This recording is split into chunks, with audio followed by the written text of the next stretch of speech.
Hello po, magandang umaga po sa inyong lahat sa Luzon, Visayas at Mindanao na nanonood po sa ating mga videos. At alam po namin na may mga iba sa inyo is matagal na po nating subscribers simula po nung nagkaroon ng Chris Pau Love Team. So medyo matagal-tagal guys na hindi tayo nakapag-video. Always talaga kasi tayong updated dun sa mga pangyayari sa bansa, like yung mga news, gano'n, about sa Senado, sa mga sa presidente, at kung ano-ano pa.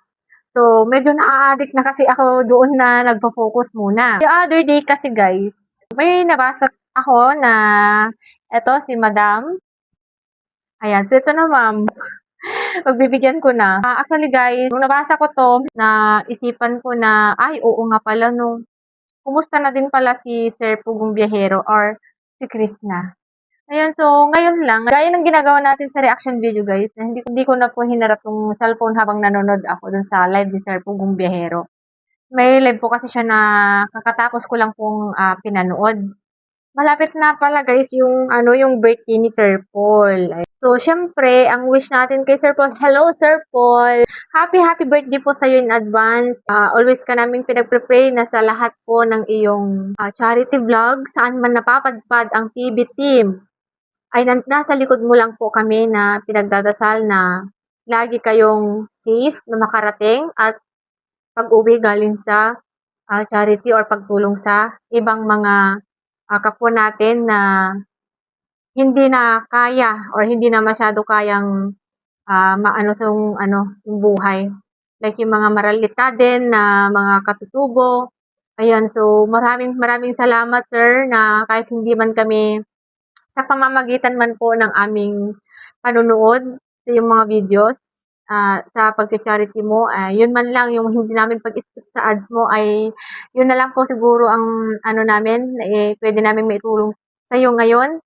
And yung prayer din po na always ka namin prepare at buong PB team po, and hindi lang sila kundi yung mga katutubo po na grabe din yung mga hirap na pinagdadaanan, 'di ba? Kumpara naman sa atin dito lang sa Luzon, Visayas, Mindanao, compared naman dun sa mga katutubo talaga, yung kung gaano yung hirap natin pala sa buhay-buhay natin ngayon, meron pa pala mas mahirap sa atin. So, sa inyo guys, sa mga nanonood diyan na nawawalan na din po ng pag-asa sa sarili nila, pag-asa sa buhay nila na iniisip nyo ang hirap ng buhay, wag niyo na pong isipin na mahirap ang buhay, mag-pray po tayo, ganun talaga. Kung hindi po natin maranasan ang hirap, hindi po tayo matututo kung paano igapang or paano dumiskarte sa buhay. Isang napakalaking blessing na din na nagkakaroon na din ng maraming mga vloggers na mas marami pa yata na ang kanilang tulong sa mga katutubo at iba't ibang mga mamamayan na mga mahihirap kaysa sa gobyerno natin ngayon. Yung iba nga na mga vlogger na gusto lamang tumulong ay ang ginagawa ng ibang nasa pamahalaan or yung ibang parang binablock nila yun. 'Di ba? Bakit hindi na lang kaya sila magpasalamat? Kasi may mga vlogger diyan na handang tumulong na walang bayad. Saan ba sila kumukuha? Siyempre mga vlogger, hindi naman sila humihingi dun sa mga nakaupo na sa gobyerno na kailangan namin yung vlog ganito, kailangan namin ng budget. Hindi, di ba? Siyempre sa pamamagitan ng kanilang pagtulong sa pagbablog, siyempre pagkikita, yung kita na yon itutulong din po ulit nila. So sana man po ay wag po sana nating hadlangan yung mga vlogger na wala namang ibang hinangad kundi makatulong lamang sa kapwa. Ayan, sa iyo, Sir Pugong Gahero, maraming salamat in fairness. Nakita ko sa video mo, parang, nakita ko sa video mo, sir, na parang nag-ano ka, nag-level up ka.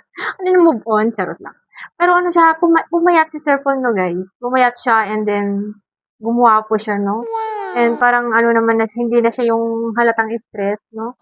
At masaya po kami sa iyo, Sir Paul, na kahit, 'di ba, ang ganda, ang lambot ng puso mo at ang kay mo. Kay buti mo, sir, kasi imbes yung gaya ng iba na yung kita pinagpa-party-party, nagpapasikat sa mga kapwa. Pero kayo, grabe, no? Grabe. Yung iba, kita katawan sa pagbablog, pero gano'n.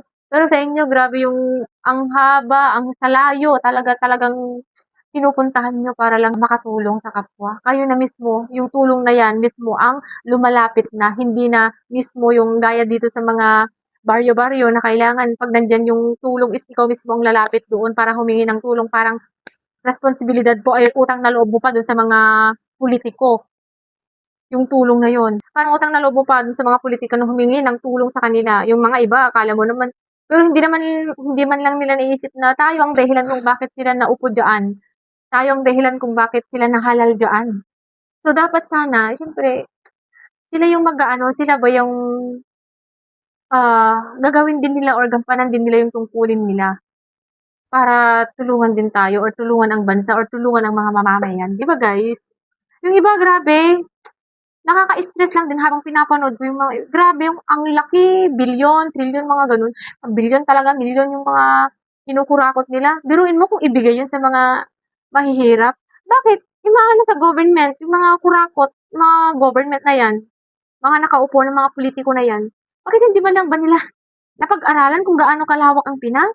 Hindi man lang ba nila nakikita na maraming mga katutubo na malalayo? Pag nakasakay ba sila sa mga helicopter, pag umiikot-ikot sila sa mga baha-baha noon, hindi man lang ba nila na ano na, may bahay pala dito, may mga ganito pala, hindi man lang ba nila naiisip yung mga gano'n? No? May mga iba din na matitino na nakaupo. Pero yun nga, kung buo man yung ibigay nila ng tulong, ang problema kung minsan, nasa ibaba yung mga kurakot. Buo na ibigay ng mataas, yung mga nasa baba sila na yung parang, alam nyo guys, yung Ilocano parang naar-arisit.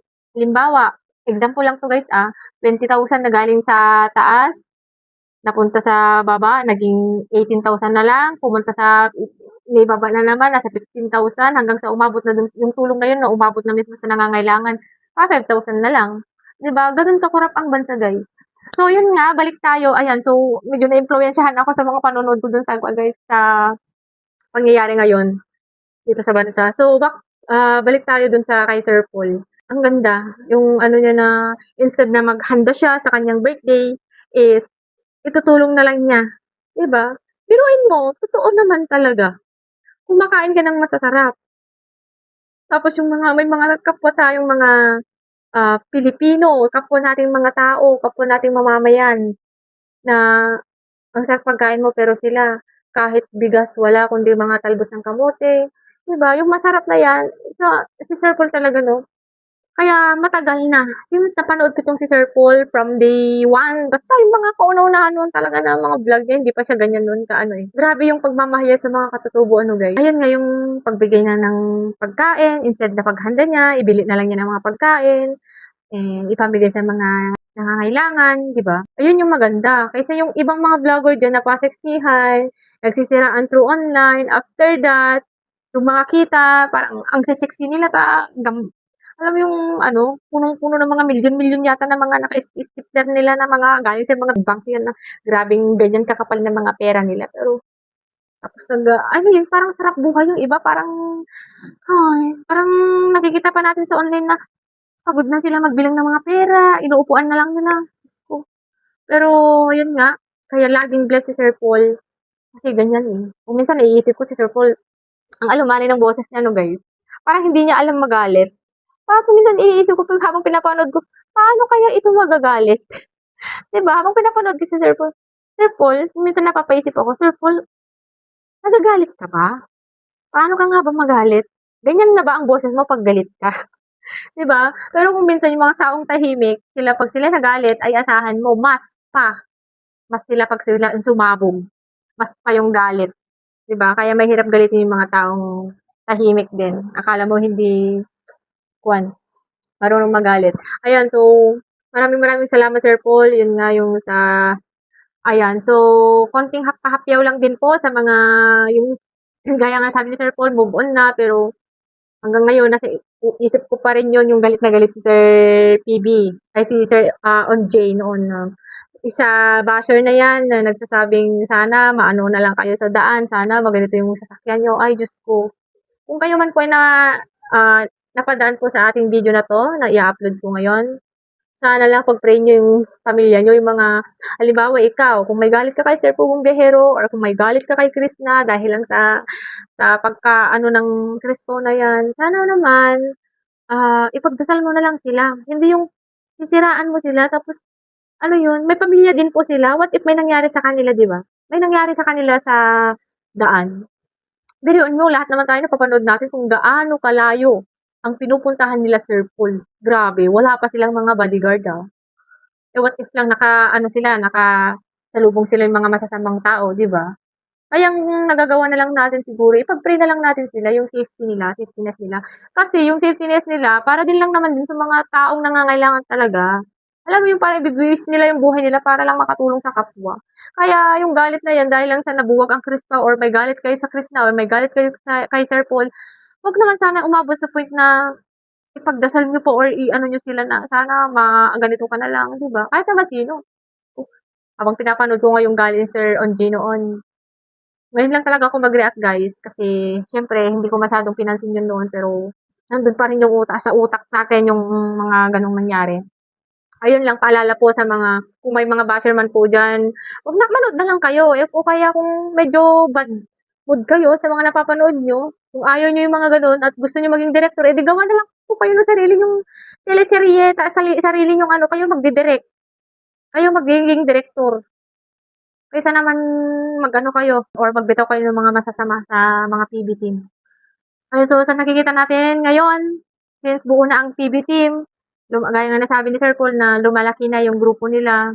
Ayun, nakikita ko din sa mga post nila dun sa Facebook, sa Blue App, na ang saya nila, di ba guys? Lalo sila Sir Ellie, ganun. Ayan, so tama lang din, positive vibes lang, good vibes, and remove the negativity. Kaya ikaw, kung nanonood ka, tanggalin mo na ang negatibo sa iyong utak. Kasi kung minsan yung pagiging negatibo mo, yan yung magpapahamak sa'yo. Kaya kung papasok yung negative, I know, huwag yung i-accept yung negative na papasok sa utak nyo. Palitan nyo yan ng positive or positibo or kung hindi nyo kaya labanan, di mag-pray kayo. Di ba? Ayun lamang. So, yung iba kasi may mga nagsabi din na nakakamiss daw yung reaction natin, video reaction natin. So, pasensya na guys, medyo busy-busy tayo. And, ayun lang. Thank you so much. Gusto ko lang po sanang kumustahin kayo. So, kumusta nga ba kayo? Nai-stress na ako guys. Inaantok na din kasi ako. Ayan, kumusta na kayo guys? Ayun lamang. Kumusta kayo? Mag-iingat kayo palagi.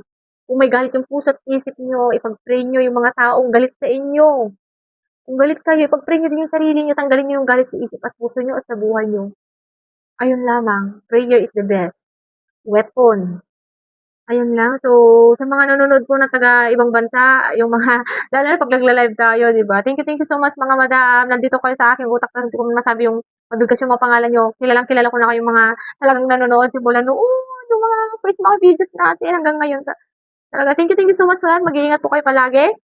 And I'm praying din po sa inyong pamilya na sana maging safe din po or praying din po na ang iyong pamilya ay safe lagi and yung mga bata, lalo na ngayon, malapit na po yung pasukan. Ayan. God bless you all sa mga nanay dyan na nag-work, na kumakayod, piniling lumayo para makapagtapos nila yung kanilang mga pamilya, mga kapatid, mga kamag-anak. Ayan, salute po ako sa inyo guys and sana huwag nyo din papabayaan yung sarili nyo. Kasi kung sarili nyo, pag once na napabayaan nyo yan, wala na. Paano na lang yung mga taong umaasa sa inyo, di ba? Ayun lang. God bless you all and goodbye.